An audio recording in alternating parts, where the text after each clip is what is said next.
С 6 по 10 сентября в столице республики пройдет уже 5-й по счету Якутский международный кинофестиваль. Главной площадкой в течение этих 5 дней станет Сахакадемический театр имени Платона Алексеевича Аюнского. На красной дорожке в честь открытия кинофестиваля собрались режиссеры, актеры театра и кино, деятели культуры и продюсеры. Некоторые из них поделились с нами своими ожиданиями. Конечно, мы хотели бы ожидать успешного участия.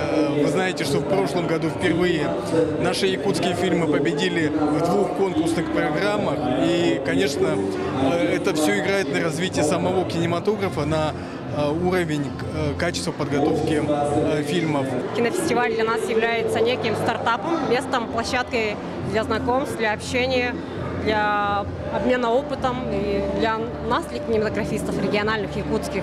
Этот кинофестиваль является самым главным событием нашей жизни ежегодно. Как всегда жду, как сказать, всего наилучшего, самых лучших картин, новых талантов и, как говорится, пускай победит сильнейший. Сейчас привезли именно детские фильмы и детские мультфильмы.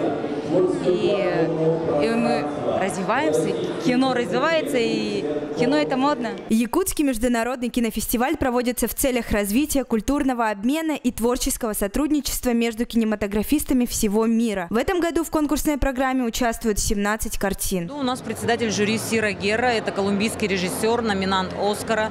В прошлом году был представлен его фильм. Он взял приз как лучший режиссер «Объятия змея», и в этом году он любезно согласился приехать к нам. Мы долгие переговоры были, потому что понятно, что большие расстояния, и человек очень занятый. Для нас это высокий уровень.